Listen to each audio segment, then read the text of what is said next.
ने बताया कि किन लोगों को मैं कंगाल कर देता हूँ और किन लोगों को धनवान। प्रिय श्रोताओं, आज की कहानी बड़ी ही महत्वपूर्ण और रोचक है। आप इस वीडियो को पूरा जरूर सुनना। कहते हैं, स्वर्ग लोक में एक बार शनिदेव और माता लक्ष्मी में बहस छिड़ गई थी। लक्ष्मी जी बोली मैं बड़ी हूँ और शनिदेव बोले मैं श्रेष्ठ हूँ। दोनों के बीच जब निर्णय नहीं हो पाया कि दोनों में श्रेष्ठ कौन है, तो उन्होंने धरती लोक पर किसी ईमानदार राजा से अपना फैसला कराने का निश्चय किया। उन दिनों धरती पर प्रयागराज में एक श्रीवत्स लाल नाम के राजा रहते थे। वे अपने न्याय के लिए दूर दूर तक प्रसिद्ध थे। शनिदेव और माता लक्ष्मी राजा श्रीवत्स के पास गए और झगड़े की वजह बताई कि हम दोनों में यह सिद्ध नहीं हो पा रहा है कि श्रेष्ठ कौन है। कृपया आप ही हमारा निर्णय कर दे। शनिदेव और माता लक्ष्मी की बात सुनकर राजा श्रीवत्स बहुत बड़े धर्म संकट में फंस गए कि दोनों में से किसको बड़ा कहा जाए। यदि शनिदेव को बड़ा बता दिया तो माता लक्ष्मी रूठ जाएंगी, और लक्ष्मी रूठ गई तो हमारे राज्य की सारी धन वैभव संपदा नष्ट हो जाएगी। यदि शनिदेव को रुष्ट कर दिया तो शनिदेव अपने दृष्टि से सब नष्ट भ्रष्ट कर डालेंगे। राजा साहब जब किसी नतीजे पर नहीं पहुंचे तो शनिदेव और लक्ष्मी जी उन्हें 1 माह का समय देकर चले गए और कहा कि हम 1 माह बाद आएंगे, तब तक तुम खूब सोच विचार लो। उनके जाने के बाद राजा की रातों की नींद हराम हो गई। वे हर क्षण इसी बात को लेकर चिंतित रहने लगे कि 1 माह के बाद जब शनिदेव और माता लक्ष्मी आएंगे तो वो किसे श्रेष्ठ बताएंगे, क्या निर्णय देंगे। उनके सामने परिस्थिति बहुत ही विकट थी। वे जानते थे कि एक को बड़ा बताएंगे तो दूसरा नाराज हो जाएगा और उन पर उनके राज्य पर बहुत बड़ा संकट आ सकता है। राजा की वैष्णवी नाम की एक पतिव्रता रानी थी। पति को अत्यंत चिंता में देखकर रानी ने पूछा, महाराज, आप किस बात को लेकर परेशान हैं? कृपया आप अपना दुख हमसे कहिए। राजा ने अपनी पत्नी को सारा हाल कह सुनाया। रानी ने राजा को एक सुझाव दिया कि देखिए, आप अपने मुख से किसी को बड़ा या छोटा मत बताइए। अपनी अपनी जगह दोनों ही श्रेष्ठ है। उनके बड़े छोटे का फैसला आप उन्हीं पर छोड़ दीजिए। राजा की पत्नी ने कहा, आप एक काम करिए, एक सोने का और एक चांदी का सिंहासन बनवाइए। दोनों का आसन अपने सिंहासन के दाईं और बाईं ओर रखवा दीजिए। सोने का सिंहासन आप अपने सिंहासन से दाईं ओर लगवाइए और चांदी का सिंहासन बाईं ओर लगवाइए। 1 माह बाद जब शनिदेव और माता लक्ष्मी आएंगे तो लक्ष्मी जी आपके दाईं ओर का आसन ग्रहण करेंगी, क्योंकि वे माता स्वरूप है, और शनिदेव आपके बाईं ओर वाले आसन पर बैठ जाएंगे। जब वे पूछे तो आप उनको किसी भी प्रश्न का उत्तर मत दीजिएगा। जब वे बहुत पूछे तो उनसे कह दीजिएगा कि आप लोगों ने अपनी श्रेष्ठता का फैसला स्वयं ही कर लिया। मैं क्या जवाब दूं? रानी वैष्णवी की बात राजा को सही लगी। इधर 1 महीने के बाद जब लक्ष्मी जी और शनिदेव राजा के दरबार में पधारे तो वही हुआ जैसा रानी ने बताया था। माता लक्ष्मी तो सोने के सिंहासन पर विराजमान हो गई और शनिदेव चांदी के सिंहासन पर। जब उन्होंने अपने श्रेष्ठ होने को लेकर राजा से निर्णय मांगा तो राजा ने कहा कि आप दोनों ने स्वयं ही अपने बड़े छोटे होने का फैसला कर लिया है, इसमें मैं क्या कह सकता हूँ। यह सुनकर भगवान शनिदेव खिन्न होकर चले गए। माता लक्ष्मी ने राजा से कहा कि पुत्र, शनिदेव तुमसे रुष्ट हो गए हैं और उनके प्रकोप के कारण तुम पर बहुत बड़ा संकट आ सकता है, परंतु तुम चिंता ना करो, मैं तुम्हारे साथ हूँ। शनिदेव ने राजा पर ऐसा प्रकोप बरसाया कि उनके राज्य में भयंकर अकाल पड़ गया। लोग भूख से मरने लगे। नर नारी जीव जंतु सब उनके राज्य को छोड़कर दूसरे राज्यों में चले गए। राजा से अपने राज्य की ऐसी दशा नहीं देखी गई। 1 वर्ष के बाद उन्होंने अपने राज्य को छोड़ने का फैसला किया। अब वे अपनी पत्नी वैष्णवी को साथ लेकर घर से निकल पड़े। एक पोटली में उन्होंने हीरे जवाहरात तथा कुछ जेवर आभूषण बांध लिए। सोचा जहां रहेंगे वहां विपत्ति में यह बहुत काम आएंगे। इन्हें बेचकर हम अपना गुजारा कर लेंगे। राजा रानी घर से निकले ही थे कि उसी समय भयंकर आंधी तूफान आ गया। चारों तरफ अंधकार छा गया। वे उस अंधेरे के कारण रास्ता भटक गए। समझ में नहीं आ रहा था कि कहां जाए। तभी माता लक्ष्मी एक छोटी सी कन्या का रूप धर कर आती है और लालटेन की सहायता से उन्हें एक नदी के किनारे पहुंचा देती है। नदी पर छोड़कर माता लक्ष्मी वहां से चली गई। अब उनके आगे समस्या यह थी कि नदी को पार कैसे किया जाए। उसी समय शनिदेव एक नाविक का रूप बनकर नाव लेकर उसी किनारे पर जा पहुंचे जहां राजा रानी खड़े थे। राजा ने नाविक से नदी के उस पार जाने का आग्रह किया। नाविक ने कहा कि देखो भाई, हम तुम्हें उस पार पहुंचा तो देंगे, परंतु हमारी नाव बहुत कमजोर है। इसमें एक बार में एक ही व्यक्ति बैठ सकता है। राजा ने कहा चलो एक एक करके ही उतार दो।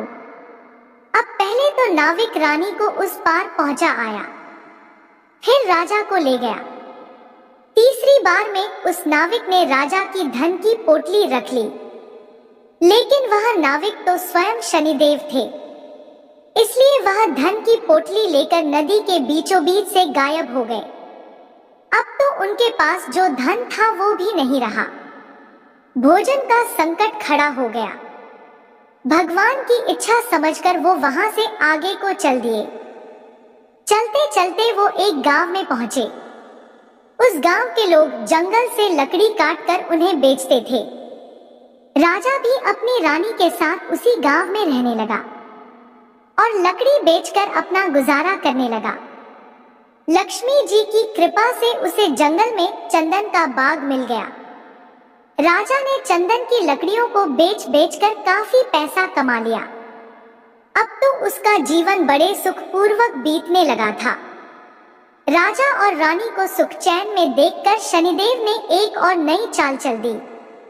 एक सौदागर था जो उस गांव से चंदन की लकड़ी भरकर दूसरे राज्यों में ले जाया करता था।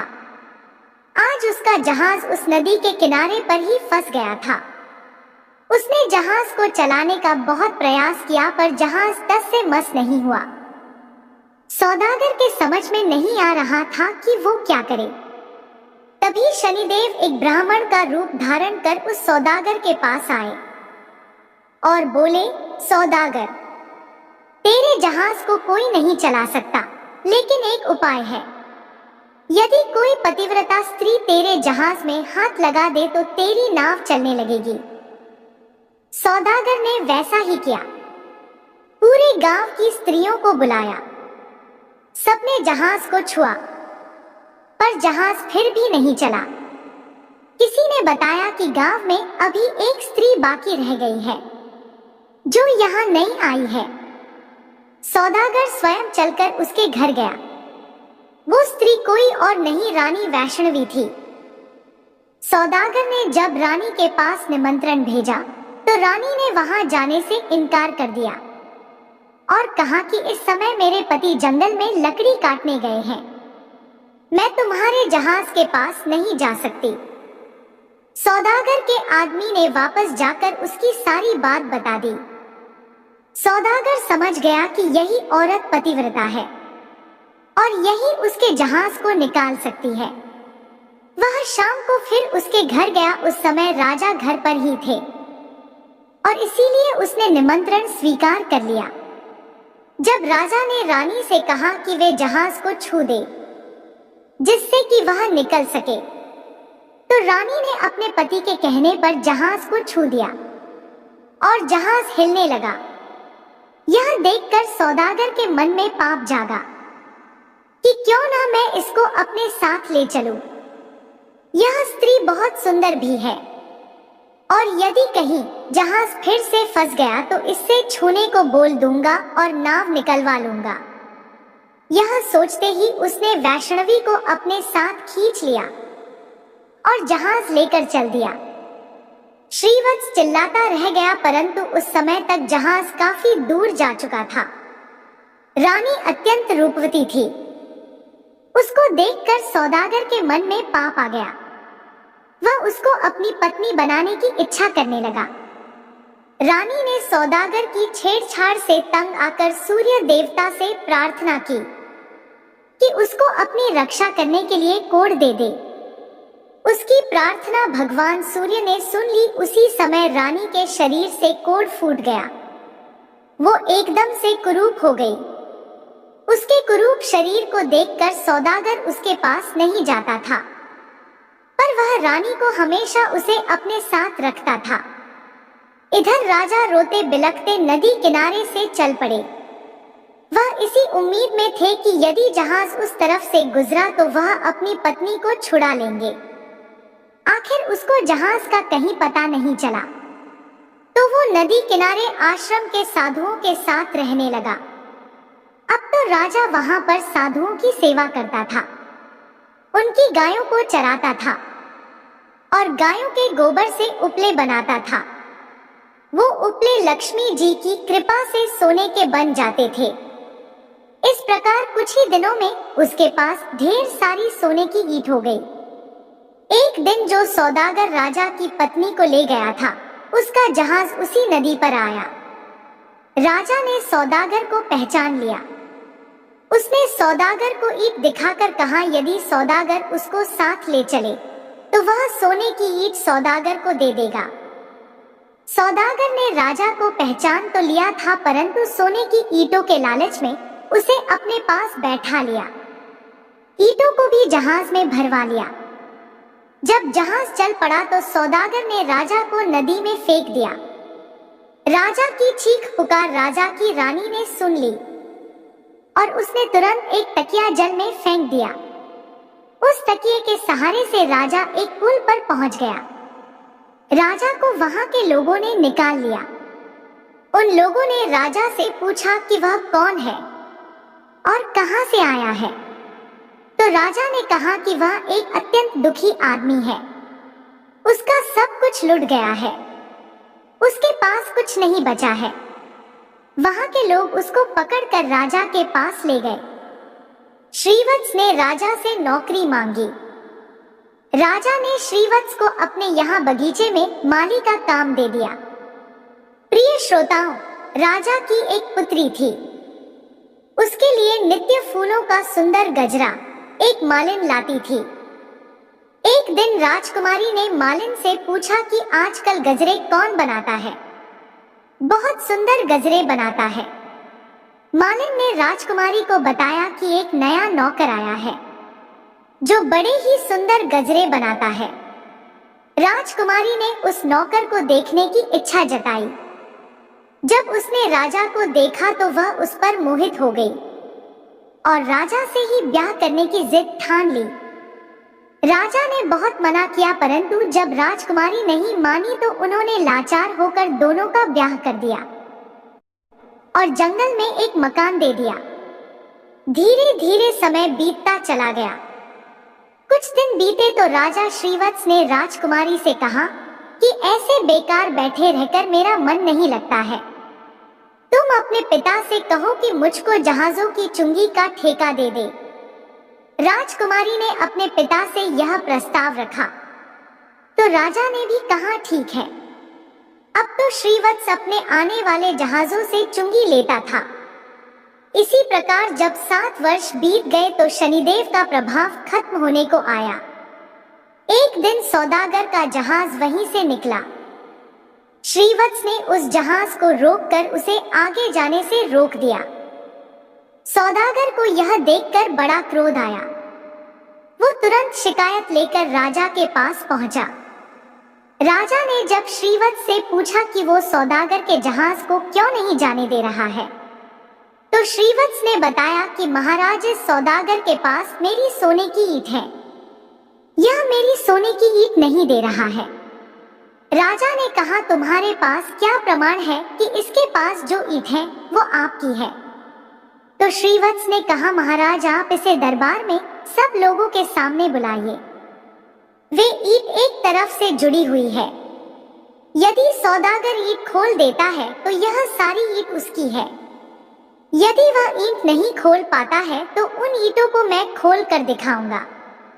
वह ईंटों को दरबार में लाया और सौदागर से कहा गया कि यदि यह तुम्हारी सोने की ईंट है तो तुम इन्हें खोल दो, और यदि तुम नहीं खोल पाते हो तो वो ईंट तुमसे ले ली जाएंगी।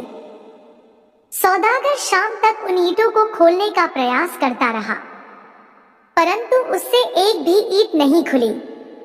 अंत में जब शाम हो गई तो राजा के दामाद श्रीवत्स की बारी आई और उन्होंने चंद मिनटों में ही उन ईंटों को खोल दिया। तब राजा ने पूछा कि वह कौन है, तो श्रीवत्स ने पूरी कहानी बताई और बताया कि मेरी पत्नी वैष्णवी को इस सौदागर ने छीन लिया है। कृपया मुझे मेरी रानी दिलवा दीजिए। राजा ने सौदागर से कहकर तुरंत वैष्णवी को पालकी में बुलवाया और सौदागर को पकड़कर कड़ी सजा दी। वैष्णवी ने पुनः सूर्य भगवान से प्रार्थना की कि वो मेरे रूप को फिर से पहले वाला कर दे। भगवान सूर्य देवता की कृपा से रानी फिर से सुंदर हो गई। राजा ने आदर पूर्वक श्रीवत्स को खूब सारा धन देकर विदा कर दिया। साथ में अपनी बेटी को और वैष्णवी को भी उसने अपनी बेटी मान लिया और खूब धन दौलत देकर राजा को प्रेम पूर्वक विदा कर दिया। राजा पुनः अपने राज्य में लौट आया और फिर से राज सिंहासन पर सवार हुआ।